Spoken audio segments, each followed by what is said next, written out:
नमस्कार। आज एक गंभीर विषय की ओर चर्चा करेंगे जो कि राजस्थान में पेपर लीक के संबंध में है। एसआई भर्ती के खुलासे होने के बाद विभिन्न प्रकार से एसओजी के द्वारा चौंकाने वाले खुलासे हो रहे हैं।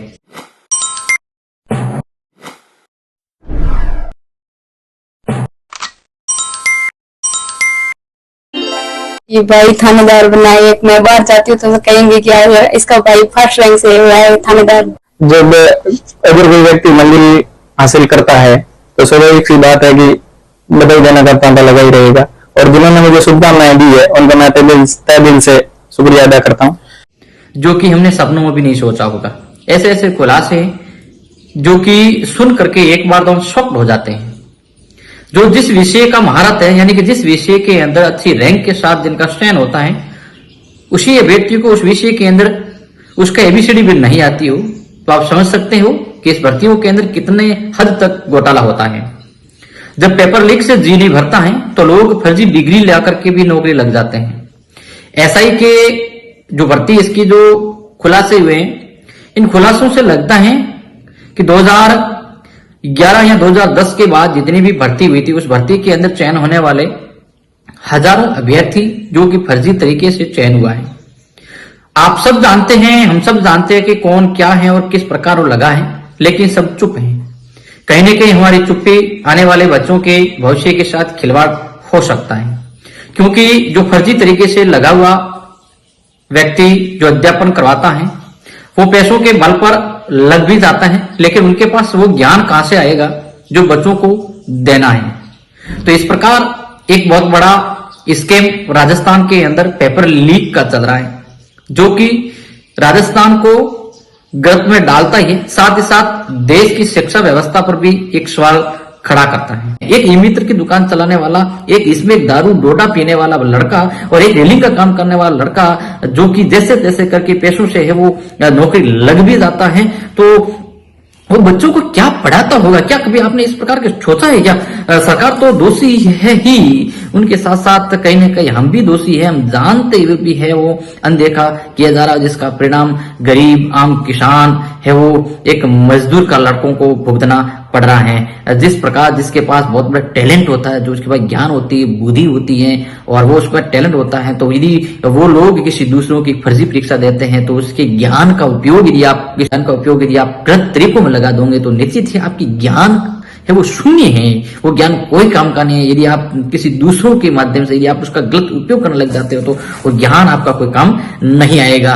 और राजस्थान के अंदर एक कहावत चलती है कि खेत रुकान बाढ़ की भी बाढ़ खेत ने खाए तो किन्हें पुकारने जाए, यानी कि जो वे रक्षक की भक्षक बन जाते हैं तो उसका परिणाम बहुत गलत आता है भविष्य के अंदर कि देश किस प्रकार जा रहा है और इस देश के अंदर इस प्रकार की ताकतें पनप रही है, उसको ताकतों कौन पनपा रहा है, इसके पीछे क्या रीजंस है। यदि हम इतनी ही नौकरी इंपॉर्टेंट क्यों हो गई है कि हमें कुछ भी नहीं आता है, हमें शिक्षा के बारे में उसकी एबीसीडी भी नहीं आती है, ये हम टीचर्स बन जा रहे हैं, हम किसी भी नौकरी को लग जा रहे हैं, तो हम बच्चों के साथ में किस प्रकार उनके भविष्य के साथ किस प्रकार खेल रहे हैं, ये बहुत गंभीर विषय है। एक किसान का बेटा, एक मजदूर बेटा, एक दिहाड़ी काम करने वाले का बेटा, जिन्होंने दिन रात करके उन्होंने एक एक पाई करके और इकट्ठा करके अपने बच्चे को किसी की दूर दराज किसी कोचिंग के अंदर, किसी शहर के अंदर, किसी एकांत जगह के अंदर ले जा, वहां जाकर के यदि वो तैयारी करते हैं, वो तैयारी करने के बाद जिस प्रकार से वो उसकी प्रिपरेशन करने के बाद एग्जाम देते हैं, एग्जाम देने के बाद निश्चित हो जाते हैं कि मेरा पेपर अच्छा हुआ है, इस बार तो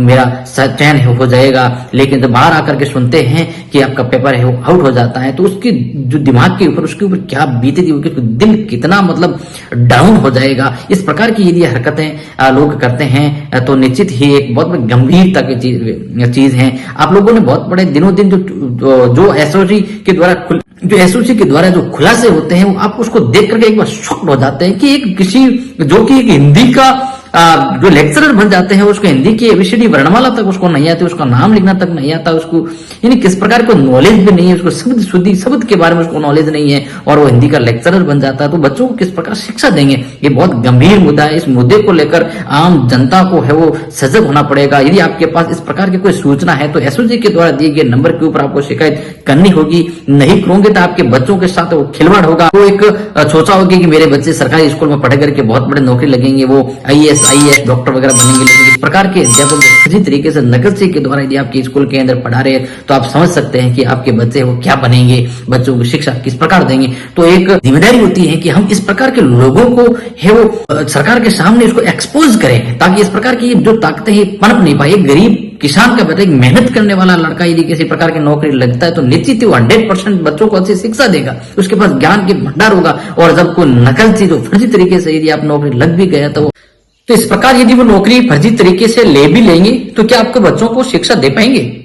क्योंकि अधिकतर गरीब किसान और आम मजदूर करने वालों का बच्चे हैं वो सरकारी विद्यालय के अंदर पढ़ते हैं, और सरकारी विद्यालयों के अंदर पढ़ाने वाले इस प्रकार के फर्जी अध्यापक जो आपके बच्चों को गुणवत्तापूर्ण शिक्षा दे पाएंगे, ये बहुत बड़ा गंभीर विषय है।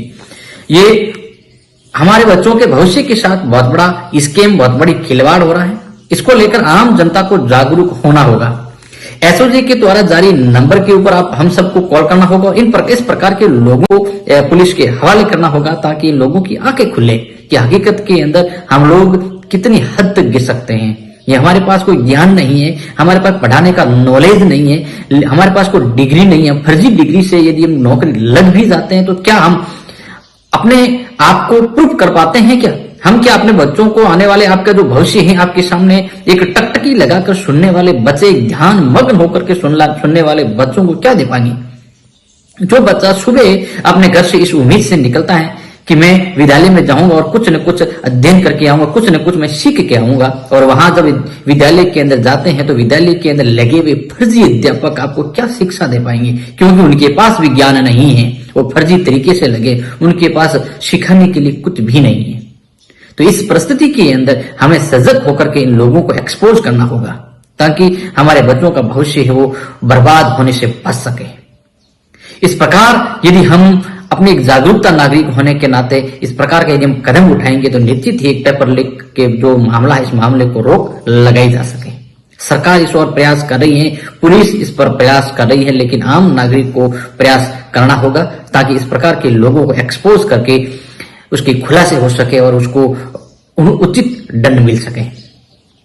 एक गरीब किसान का बच्चा, एक मजदूर करने वाला बच्चा, एक महिला जो अपने छोटे बच्चे को घर पे छोड़ करके कहीं अन्य शांत स्थान पर जाकर के अध्ययन करती है, वो दिन रात एक करती है, वो न खाने का होश होता, न पीने का होश होता, न नहाने का होश होता, दिन रात मगन और अपनी मेहनत के साथ वो दिन रात मेहनत करती हैं। और मेहनत करने के बाद जब एग्जाम देती हैं, इस उम्मीद से वो परीक्षा देने के परीक्षा हॉल के अंदर जाती है कि इस बार हमारा चयन हो जाएगा और हमारी जीवन है वो सुख में हो जाएगा। और परीक्षा देने के बाद जस्ट बाहर आती है और उसको सुनने को मिलता है कि आपका पेपर आउट हो गया है।